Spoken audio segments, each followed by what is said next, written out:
नमस्ते दोस्तों। Mutual fund क्या होता है? म्यूचुअल फंड की डेफिनेशन देखें तो उसकी परिभाषा देखें तो इसका सीधा मतलब होता है आपसी पूंजी या फिर साथ में मिलके जमा किया हुआ पैसा। तो हम इसको एक आसान से उदाहरण से समझने की कोशिश करते हैं। फर्ज कीजिए कि आपको फल खाने का मन है, फ्रूट्स। तो आप एक फल की दुकान में जाते हैं, वहाँ कई किस्म के अलग अलग तरह के फल रखे हैं, एप्पल, बनाना, पाइनएप्पल, वाटरमेलन, चीकू वगैरह वगैरह। अब मान लीजिए कि सब फलों का भाव जो है वो सेम है, 100 रुपए किलो। और ये भी मान लेते हैं कि आपके पास सिर्फ 100 रुपए हैं और जो दुकान वाला है वो 1 किलो से कम कोई फल नहीं देगा। तो भूख तो आपको लगी है, तो आप सोचते हैं कि चलो भाई एक तरबूज खरीद लेते हैं, एक वाटरमेलन खरीद लेते हैं। लेकिन अगर वो तरबूज खराब निकला तो दुकान वाला तो वापस लेगा नहीं। तो ये एक दिक्कत है, फल खराब निकलने की रिस्क। तो इस रिस्क को कम करने के लिए आप ये कर सकते हैं कि आप 5 अलग अलग तरह के फल ले लें। मान लीजिए 200 ग्राम चीकू ले लिया, 200 ग्राम एप्पल ले लिया, थोड़े से केले ले लिए, है ना। लेकिन दुकान वाला जो है वो 1 किलो से कम तो देगा नहीं और आपके पास सिर्फ है 100 रुपए। तो अब क्या किया जाए? तभी आपकी नजर जाती है सामने एक छोटी सी जूस की दुकान पे। वो जूस वाला 100 रुपए में बेच रहा होता है फ्रूट सलाद। मतलब एक प्लेट में आपको 5-6 तरह के थोड़े थोड़े फल मिल जाएंगे। जूस वाला थोक के भाव में वो सारे फल खरीद लेता है और उसकी फ्रूट चाट बना के कई लोगों को बेचता है। इसमें से थोड़ा सा वो खुद भी खा लेता है। अब स्कीम में सबको फायदा, आप भी खुश, जूस की दुकान वाला भी खुश और फल की दुकान वाला भी खुश, क्योंकि जूस वाला फल की दुकान से ही तो खरीदता है फल। और एक अच्छी बात यह है कि अब आपको ये चिंता करने की जरूरत नहीं है कि फल खराब निकला तो। वो कैसे? तो पहली बात तो ये है कि जूस की दुकान वाला एक एक्सपर्ट है अच्छे फल छांटने में, तो उसने जो फल लिए होंगे उसकी खराब होने की संभावना काफी कम है। और दूसरी बात, अगर 1-2 फल खराब निकल भी गए तो दूसरे फल तो अच्छे ही होंगे, तो आपकी पूरी फ्रूट सलाद की प्लेट वेस्ट नहीं होगी। बस समझ लीजिए म्यूचुअल फंड भी कुछ ऐसा ही होता है। फलों की जगह आप रख दीजिए स्टॉक्स को, शेयर्स को।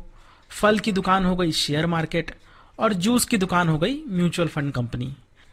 अब अगर आप और आपके 4-5 दोस्त शेयर मार्केट में पैसा इन्वेस्ट करना चाहते हैं, लेकिन आपके पास इतना नॉलेज नहीं है कि कौन सा शेयर खरीदा जाए और कब खरीदा जाए, कितने प्राइस पे खरीदा जाए, तो ऐसे में आपका एक दोस्त है अमन, जिसको शेयर मार्केट के बारे में अच्छा खासा नॉलेज है। तो आप पांचों दोस्त अपना पैसा जोड़ के अमन को दे देते हैं इन्वेस्ट करने के लिए। तो ऐसे में अमन बन जाता है आपका फंड मैनेजर।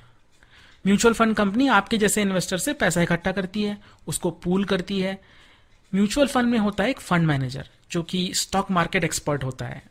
फंड मैनेजर उस इकट्ठा किए गए पैसे को स्टॉक मार्केट में इन्वेस्ट करता है और वही ये डिसाइड करता है कि कौन सा स्टॉक खरीदना है और कौन सा स्टॉक बेचना है।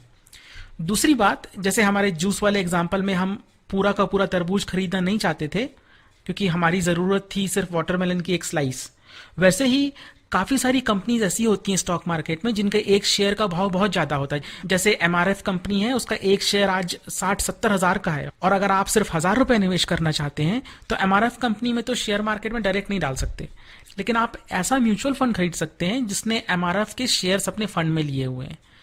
So mutual fund company investor से जो पैसा इकट्ठा करती है वो उसको छोटी छोटी यूनिट्स में बांट देती है। जैसे कि हमारे फ्रूट जूस वाले एग्जाम्पल में एक फ्रूट सलाद की प्लेट थी, एक प्लेट में कोई भी फल पूरा नहीं होता है, सब फलों के छोटे छोटे पीसेस होते हैं। वैसे ही म्यूचुअल फंड की एक यूनिट में शेयर्स के छोटे छोटे पीसेस होते हैं और इन्वेस्टर्स यही यूनिट्स खरीदते हैं म्यूचुअल फंड कंपनी से। अब म्यूचुअल फंड कंपनी जो भी पैसा इकट्ठा करती है इन्वेस्टर से, उस सारे फंड को हम कहते हैं असेट अंडर मैनेजमेंट, AUM। सो दोस्तों, आपने अक्सर सुना होगा large cap, mid cap, small cap, पर आप घबराइए नहीं, इन सब चीजों की डिटेल में हम बाद में बात करेंगे। लेकिन मोटे तौर पे ये जान लें कि म्यूचुअल फंड्स का जो टाइप होता है वो इस पे आधारित होता है कि पैसा किस तरह की असेट में इन्वेस्ट किया जा रहा है। फंड मैनेजर अगर कंपनीज के शेयर्स में निवेश करता है तो उसे इक्विटी फंड कहते हैं और अगर बॉन्ड्स में इन्वेस्ट करता है तो उसे डेट फंड कहते हैं। अब जिस भी असेट में इन्वेस्ट किया उसकी परफॉर्मेंस के हिसाब से फंड की वैल्यू भी बदलती रहती है। फंड की वैल्यू में जो उतार चढ़ाव आता है उसी हिसाब से फंड की एक यूनिट का भाव भी ऊपर नीचे होता है। इस एक यूनिट के भाव को, इस प्राइस को हम कहते हैं नेट एसेट वैल्यू, NAV। अब आपका अगला प्रश्न होगा कि म्यूचुअल फंड शुरू कौन करता है और कैसे करता है? तो कोई भी म्यूचुअल फंड एक AMC के अधिकृत होता है। AMC मतलब असेट मैनेजमेंट कंपनी। एक एएमसी के अंदर कई म्यूचुअल फंड्स होते हैं। जैसे जूस की दुकान वाला अलग अलग तरह की फ्रूट चाट बना सकता है, वैसे ही एक एएमसी अलग अलग तरह के म्यूचुअल फंड्स लॉन्च कर सकती है। तो जब भी एएमसी एक नया म्यूचुअल फंड लेके आती है तो हम उसको बोलते हैं NFO, new fund offering. NFO के लिए जो फंड हाउस है, जो एएमसी है, वो एडवर्टाइजमेंट करती है टीवी पे, न्यूज़पेपर पे, इंटरनेट पे। फिर जो इन्वेस्टर्स उस फंड में निवेश करना चाहते हैं वो एक एप्लीकेशन के साथ अपना पैसा म्यूचुअल फंड को देते हैं। उस पैसे को हम बोलते हैं एप्लीकेशन मनी। जब इन्वेस्टर्स का एप्लीकेशन प्रोसेसिंग हो जाती है तब इन्वेस्टर्स को फंड हाउस की तरफ से एक अकाउंट नंबर मिलता है, उसको बोलते हैं फोलियो नंबर। और जो नई यूनिट्स इन्वेस्टर्स को मिलती हैं वो उस फोलियो नंबर में अलॉट हो जाती हैं। तो ज्यादातर एनएफओ जो होते हैं उनका यूनिट प्राइस जो शुरुआत होती है उसके यूनिट प्राइस एनएवी जो होता है वो 10 रुपए से होता है। क्या एनएफओ ही एक तरीका है म्यूचुअल फंड में निवेश करने का?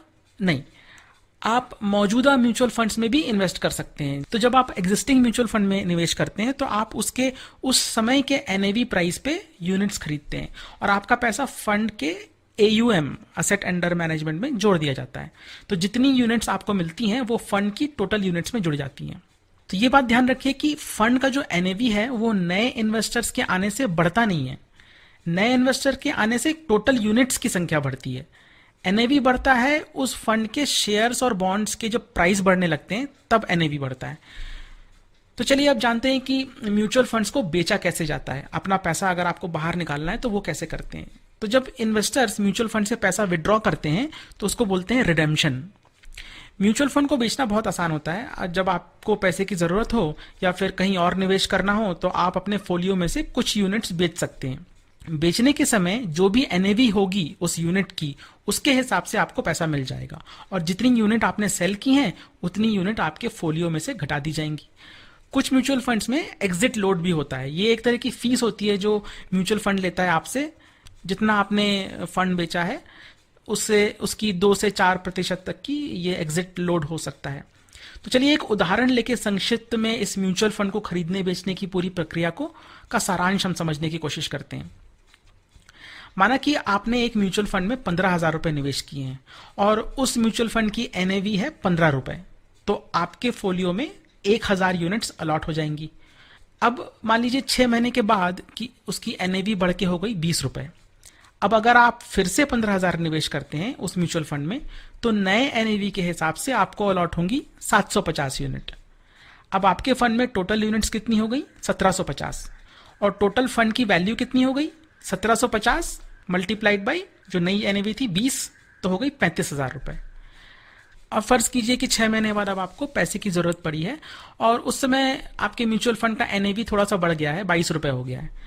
अगर आप रिडेम्पशन करते हैं और 22,000 आप अपने पोर्टफोलियो में से मान लीजिए निकालते हैं तो 22 रुपए के हिसाब से 22,000 रुपए निकालेंगे तो 1,000 यूनिट आपको बेचनी पड़ेगी।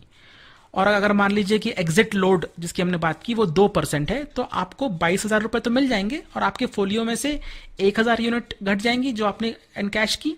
और क्योंकि आपका एग्जिट लोड 2% था तो 1,000 का आपका ट्रांजैक्शन जो अमाउंट है 1,000 यूनिट, उसका 2% हुआ 20 यूनिट।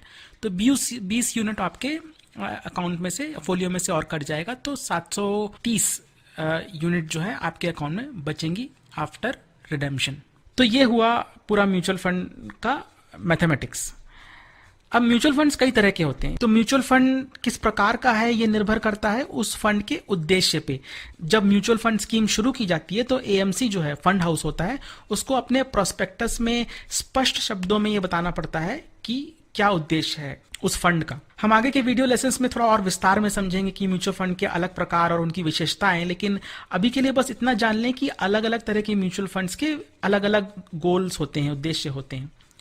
कुछ म्यूचुअल फंड्स होते हैं जिनमें ज्यादा रिटर्न्स होता है लेकिन उसमें रिस्क भी ज्यादा होती है, और कुछ म्यूचुअल फंड्स होते हैं जिसमें कम रिस्क होती है लेकिन उसमें रिटर्न्स भी कम होते हैं, और कुछ म्यूचुअल फंड्स मिक्स्ड होते हैं, मतलब मीडियम रिस्क और मीडियम रिटर्न। कुछ म्यूचुअल फंड्स केवल एक विशेष प्रकार की इन्वेस्टमेंट करते हैं, जैसे कि गोल्ड फंड सिर्फ सोने में निवेश करता है। कुछ म्यूचुअल फंड्स खास तरह की इंडस्ट्रीज में इन्वेस्ट करते हैं, जैसे कि सेक्टर फंड्स होते हैं।